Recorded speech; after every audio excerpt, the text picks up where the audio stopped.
मी ह्यांना जे सांगत होते की आपण हे म्हणतो की परमेश्वर सर्वशक्तिमान आहे, असं आपण म्हणतो, म्हणजे आपल्याला माहिती आहे लहानपणापासून आहे, आणि तशी आपण भक्ती करतो, पूजाही करतो, सगळं काही करतो. पण तो किती शक्तिमान आहे त्याची जर आपल्याला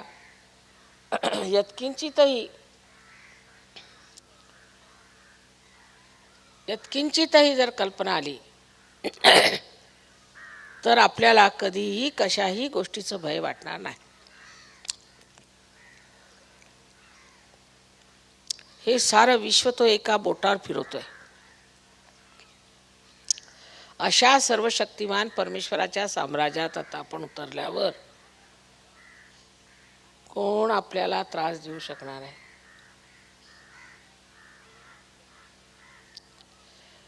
कोणाची अशी हिंमत आहे जो आपल्याला त्रास देऊ शकेल? नुसते तुम्ही त्या माणसाला, त्या जीवनाला, कोणालाही तुम्ही बंधन द्या. अगदी एक बंधनात तो मनुष्य ठिकाणी नाही लागला तर तुम्ही मला कळवा की माताजी आम्ही बंधन दिलं. पण तुमच्यामध्ये स्थैर्य असायला पाहिजे. कारण जर मोडकं तोडकं जर यंत्र असलं तर ते फिरवून काय कामाचं, किंवा रडकं असलं तर त्याहून बदतर. तर ते हिंमतवालं जर तुमचं यंत्र असेल पूर्णपणे तर कोणाची हिंमत नाही तुमच्या केसाला सुद्धा हात लावण्याची. हे लक्षात ठेवलं पाहिजे. आपल्याला असं वाटतं की परमेश्वर म्हणजे कुठेतरी बसलेला आहे, तसं नाही.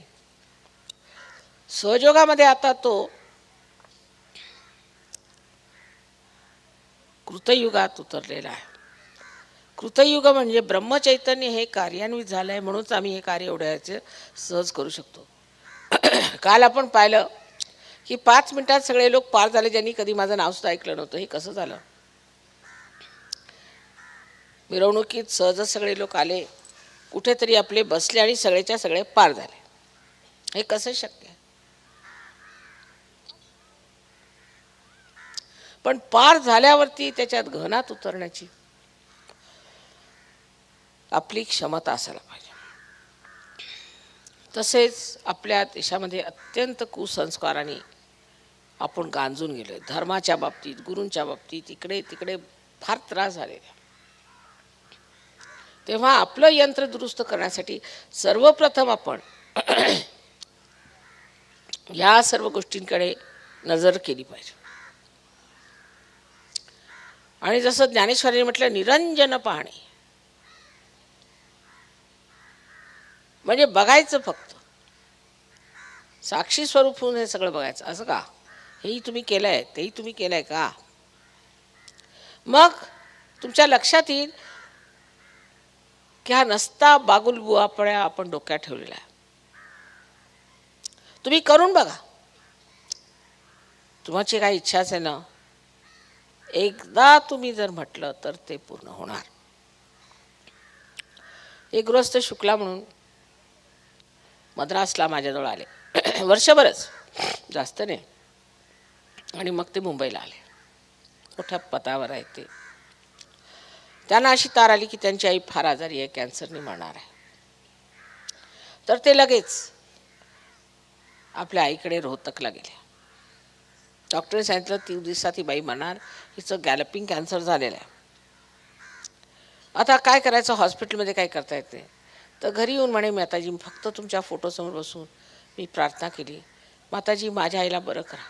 पण त्या माणसाची घर आहे काय? 3 दिवसात मरणाच्या ऐवजी ती बाई एकदम खाडकन बरी झाली. तिला घेऊन ते मुंबईला आले. मुंबईला तिला कॅन्सर हॉस्पिटलमध्ये दाखवलं. त्यांचे कुठला कॅन्सर, हिला काही कॅन्सर नाही, काय नाही. मी भेटले त्यांना. पण ती गहराई तुमच्यात असल्याशिवाय, त्या गहनतेत तुम्ही असल्याशिवाय हे कार्य होणार नाही. जर अर्धवटपणा असला तर मग रामदास स्वामींनी सांगितलेलं की अल्पधारिष्ट पाहे, बरं चला तुमचं चाल. बुद्धी चापल्य दाखवण्याची गरज नाही. परमेश्वराचा आशीर्वाद असा फार मोठा आहे, पण तो देणाराही पाहिजे आणि घेणाराही पाहिजे. नुसतं देणाऱ्याने काय होणार? तत्क्षण काम होतात, तत्क्षण गोष्टी घडतात. म्हणून आपल्याला माहिती आहे की माझ्याजवळ कोणी सेक्रेटरी नाही आहे, माझं काही ऑर्गनायझेशन नाही आहे, मला काही कशाचं माहीत नाही, हे लोक पैसे काय घेतात, त्यांची व्यवस्था काय, मला काय माहीत. पण सगळी कामं होतच आहेत. आणि प्रत्येक जी गोष्ट होते त्या गोष्टीला एक नाटक समजलं पाहिजे. त्या नाटकामुळे काहीतरी बरं निघतं.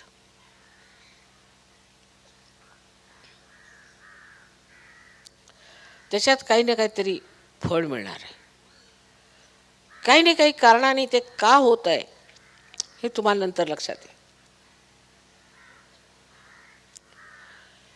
पण ध्यान धारणेने समर्पित होऊन जोपर्यंत तुम्ही आपल्या त्या गहनतेला शिवत नाहीत किंवा त्याच्यात उतरत नाही, तोपर्यंत आमचं म्हणजे बोलणं सुद्धा बोलाचाच भात बोलाचीच कडी. आणि ह्या रिकाम टेकड्या डोक्याला नसते विचार असतात, ते सोडून निर्विचारितेत तुम्ही उतरता आलं पाहिजे. कारण आपली जी आध्यात्मिक प्रगती होते ती फक्त निर्विचारितेत होते, हे लक्षात ठेवलं पाहिजे. विचारांच्या पलीकडे गेल्याशिवाय अध्यात्म बसू शकत नाही. म्हणून ध्यानामध्ये जोपर्यंत निर्विचारिता येत नाही तोपर्यंत आम्हाला काही ध्यान झालेले नाही हे लक्षात घेतलं पाहिजे आणि त्या ध्यानामध्ये आपली प्रगती केली पाहिजे. मी अनेकदा सांगितलं आहे की महाराष्ट्र हा अध्यात्माचा पाया आहे, सर्व जगाचा, विश्वाचा. आणि सर्व जगाला अध्यात्माची पुरवणी ह्या महाराष्ट्रातनं होणार आहे. त्या लोकांना मी किती म्हटलं तिकडे जाऊया, इकडे जाऊया, तिकडे होईल व्यवस्था. नाही नाही म्हणे, आम्हाला महाराष्ट्रातच जायचं. विशेषतः या महाराष्ट्राची दुर्दशा दिवसाने दिवस खराबच होत चालली आहे. मला त्याची लाज वाटते, पण त्यांना महाराष्ट्रच आवडतं. मला महाराष्ट्रातच जायचं, दुसरे कुठलेच प्रोग्राम बनवत नाही त्याला. कारण ह्यांना चैतन्य दिसतं आहे, माहीत आहे कुठे चैतन्य, आणि आपल्याला अजून दिसतच नाही. आपला सगळा वारसा असून आपण ह्या इतक्या मोठ्या विश्वाच्या कुंडलिनी ज्या देशात आहेत अशा देशात आपला जन्म झाला, ह्या महाराष्ट्रात. आपली सुद्धा आपल्याला जाणीव नाही, मग परमेश्वराची जाणीव काय होणार? मी काय उगीच सांगत नाही तुम्हाला. आणि महाराष्ट्राची जी संस्कृती आहे, तेव्हा असं म्हणू शकता तुम्ही की भटजी लोकांनी काही खराब केलं असेल आणि हे धर्म अधर्म जातीपाती ह्या नंतर बनवल्या, ह्या जरी मूर्खपणा झालेला असला तरीसुद्धा जी मूल्यतः जी आपली संस्कृती आहेत त्यातले जे विचार आहेत तेच ह्या सर्व जगाला बचावू शकतात. ह्या लोकांच्या संस्कृतीमध्ये नैतिक मूल्ये नाहीत. आणि नैतिक मूल्ये जरी आपल्या नॉर्थ इंडियामध्ये असली तरी मुसलमानांच्या मूर्खपणामुळे त्या लोकांची नैतिक मूल्ये वेगळी आहेत. पण अजून महाराष्ट्रात मी म्हणेन श्री शिवाजी महाराजांना त्याबद्दल आपण धन्यवाद दिले पाहिजेत. आणि आता ह्याच्या पुढे तुम्ही सर्व जर लक्षात घेतलं की आमच्याजवळ जी ही संपदा आहे तिचा फायदा सर्व जगाला होणार आहे, तर आपली जबाबदारी किती मोठी आहे. आपण कसे वागतो हे महत्त्वाचं नाही, आमच्या आतमध्ये किती गहनता आली आहे आणि आमची कुंडलिनी कुठवर आली आहे, तसेच आमच्यामध्ये चैतन्य किती वाहत आहे यावर अवलंबून आहे. तसे मराठी लोक थोडे फटकळच आहेत, स्वभावाने थोडे फटकळ असतात, काय हरकत नाही. बोलताना थोडा फटकळपणा असतो, अजिजी नसते जशी हिंदी भाषेत असेल, आणि परखडपणे बोलण्याची पण इथे व्यवस्था आहे आणि लोक ते पसंत करतात. त्यात काही हरकत नाही. पण हरकत जी येते आपली ती इथे की आम्हाला जे साधू संतांनी एवढं मोठं सांगितलेलं आहे ते न जाणून घेता आम्ही सहयोगात सुद्धा व्रतवैकल्य, उपाशी मरणं, केस भादरून घेणं, काय काय प्रकार आहेत. ह्याचं व्रत त्याचं व्रत, म्हणजे पुष्कळ इथल्या पुरुषांचं असं म्हणणं की आमच्या बायका अजून तेच करतात. 16 सोमवार करायचे. अहो तुमच्या आईनी केले आणि त्यांच्या आईनी केले तर काय मिळालं त्यांनी? हे कुणी सांगितलं? तुम्ही उपाशी मारान पैसे आम्हाला द्या, असातला प्रकार येतो. आणि उपास करण्याचा इतका शौक आहे महाराष्ट्रात, तर देवाने सांगितलं बरं तुम्हाला उपास करायचा तसंच उपास करा, चला घ्या गरिबी, कारण तुमचा शौकच आहे उपासाचा. तर मग ठीक आहे, उपास करायला पाहिजे ना, मग मरा उपाशी. देवाने सांगितलं बरं घ्या, तुम्हाला उपासच पाहिजे, कशाला? आम्ही तुम्हाला देतच नाही काही, तर मग उपास होणारच, म्हणजे फारच पुण्य लाभेल नाही का? म्हणजे जे उपाशी पोटी आहेत त्यांना काहीतरी विशेष पुण्य लाभतं, अशी जर तुमची कल्पना असेल फार चुकीचं आहे.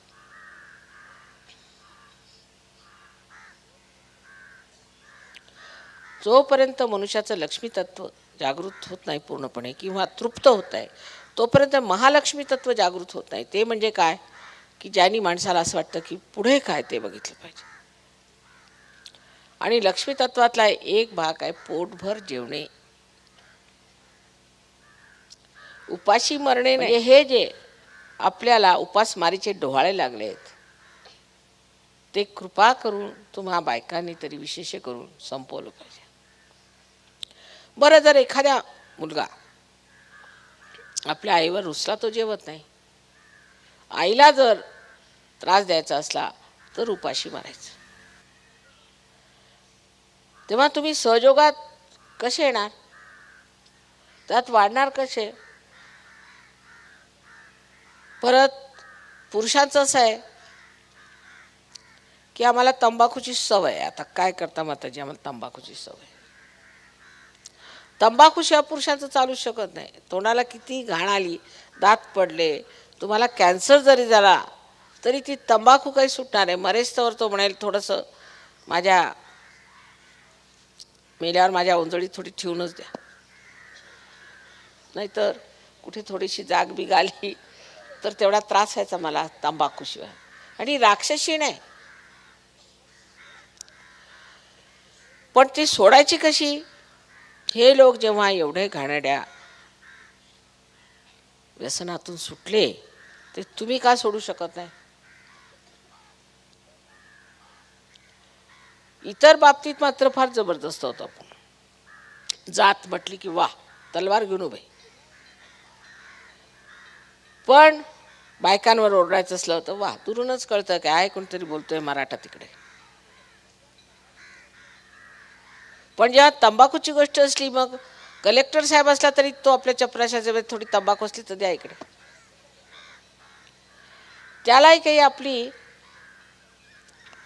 काय इज्जत आहे ती सुद्धा लक्षात राहत नाही. हे तंबाखू म्हणजे आपल्यावरचा एक मोठा भारी शाप. तर बायकांनी सुद्धा तो घाणेरडा प्रकार दाताला लावायचा आणि पुरुषांनी तंबाखू खाण्याचा प्रकार एकदम बंद केला पाहिजे.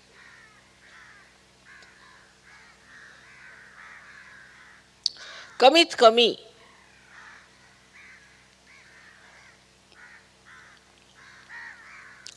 दुसरं, आपण आता विश्वधर्मी झालो.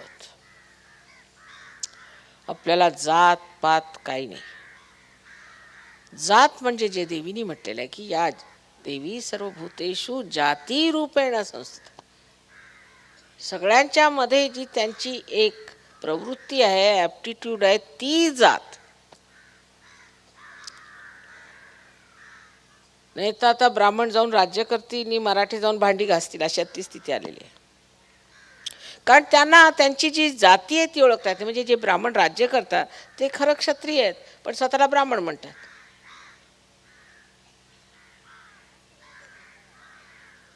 हा सगळा जो घोटाळा आहे तो लक्षात तेव्हाच तुमच्या येईल जेव्हा तुम्ही जाणाल की तुम्ही विश्वधर्मी आहात. विश्वधर्मामध्ये एकच जात आहे, म्हणजे सहयोगी.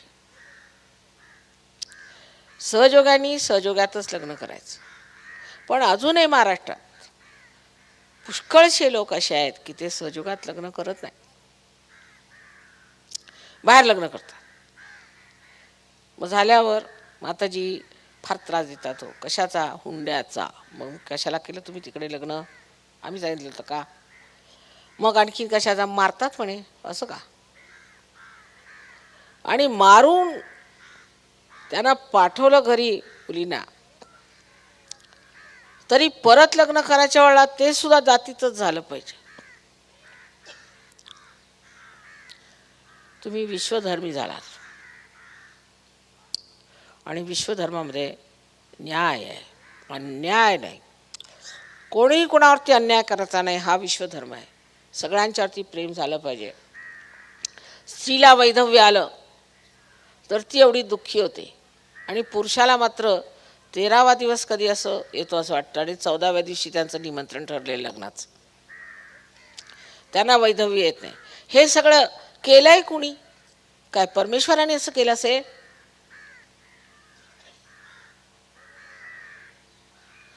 सहयोगात आपण वैधव्य मानत नाही. आणि कोणाही बाईनी डोक्याला जर असा विचार ठेवला असला डोक्यात की मी विधवा आहे, तर ती सहयोगिनी नाही. कपाळाला व्यवस्थित कुंकू लावून यायला पाहिजे. आम्ही वैधव्य मानत नाही, आणि विधवांचे विवाह करणे हे आमचं परम कर्तव्य आम्ही समजतो.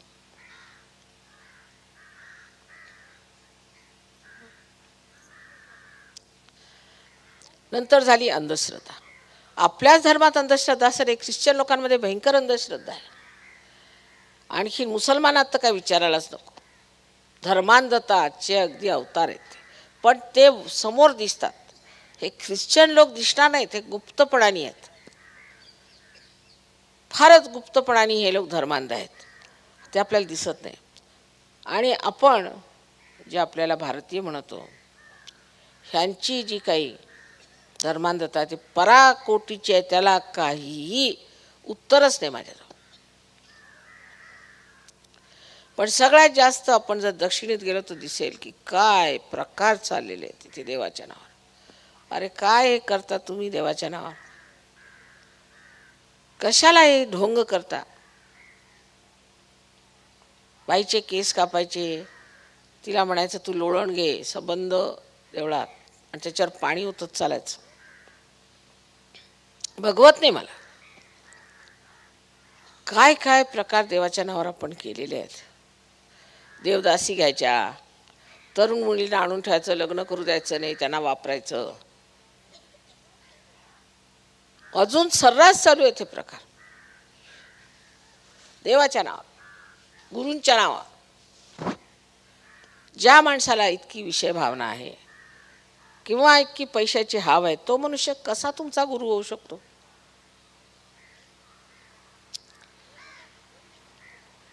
सहयोगात येऊन सुद्धा काही लोक असे आहेत की अजूनही असे बेकार लोकांच्या मागे धावतात आणि त्यांचे त्रास होतात. मग आम्ही ते स्वच्छ करत बसायचं. परत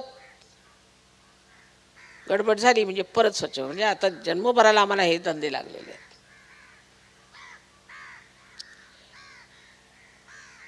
आपण विश्वधर्मी झालो, आपलं ह्यांनी पुष्कळ शिकले, पण ह्यांचे आपण थोडंसं शिकायला पाहिजे. ह्यांची शिस्त, आज्ञाधारकपणा, आणि सगळं सोडून उभे झाले ते सहयोगात. सगळं सोडून, मागलं सगळं सोडलं त्यांनी आणि सहयोगात उभे झाले आहेत.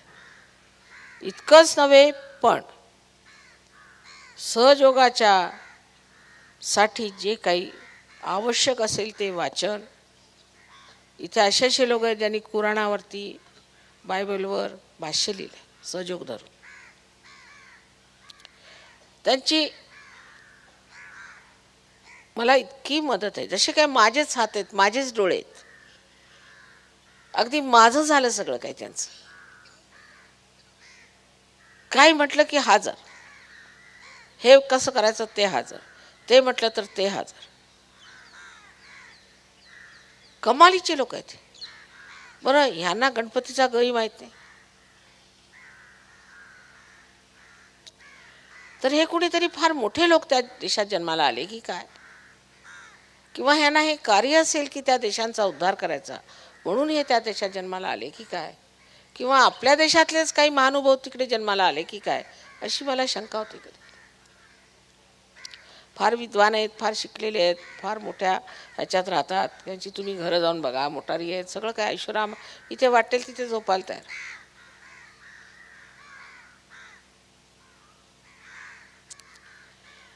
तेव्हा यांच्यापासून आपल्याला हे शिकायला पाहिजे.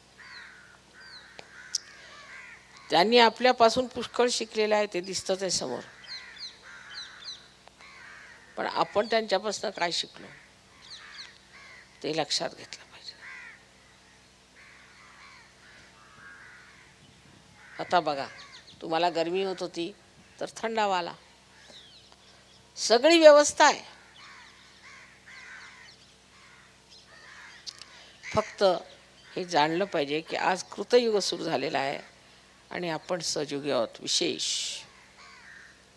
त्या सगळ्या मागच्या गोष्टी विसरून जायच्या, ते सगळे कुसंस्कार आहेत, आणि आता जे सहयोगाचे संस्कार आहेत ते पांघरायचे. त्यांनी सौंदर्य वाढेल अध्यात्माचं. अजून 7 पूजा आहेत माझ्या, प्रत्येक तिसऱ्या दिवशी पूजा आहे. पूजेचा मला थोडा त्रासच होतो, कारण तुम्ही लोक तितकं ओढून घेत नाहीत चैतन्य. तेव्हा आजच्या पूजेला एवढं मी सांगितलं ते लक्षात ठेवा. ती सुरुवात आता आहे एक तऱ्हेने, की सहयोगी होण्यासाठी जे काही बोझे आपण डोक्यावर घेतले ते सोडून टाकायचे. आपली मुलं बाळं वगैरे सर्व काही देवाच्या हवाली करायचे, सगळं काम सुंदर होणार. आणि ह्या सगळ्या ज्या कल्पना आपल्या डोक्यात आहेत, किती वर्षापासून लोक झगडत राहिले की जायला पाहिजे पण जात नाहीत, त्या आता सहयोगातल्या प्रकाशात बघून आपण सगळ्या विसरल्या पाहिजे. आणि जे ह्या लोकांना आपल्याबद्दल वाटतं ते सिद्ध केलं पाहिजे, वाटलं पाहिजे त्यांना. त्यांना अजून माहितीच नाही आपला दुसरा शाप म्हणजे भाऊबंदकी, त्यांना भाषा समजत नाही, हे त्यांना माहितीच नाही. एक दुसऱ्याचे गळे घोटायला आपण फार हुशार लोक. स्वतःची प्रगती नाही झाली तर चालेल, पण दुसरा पुढे गेला तर त्याला खेचून काढा, यांना माहीत नाही. त्यांना वाटतं आपण अगदी संत साधू आहोत, फार चांगले लोक, कधी आपापसात भांडण करत नाही, अशी यांना आपल्याबद्दल कल्पना. तर मी सांगायचं तरी त्यांना काय, पण सारखं आपापसामध्ये खलबत हेच चालू की एक दुसऱ्याला कसं खेचून घ्यायचं, त्याचा काय फायदा होणार आहे. ही सगळी घाण आहे, राजकारणात राहू देत, आपल्या सहयोगात नको.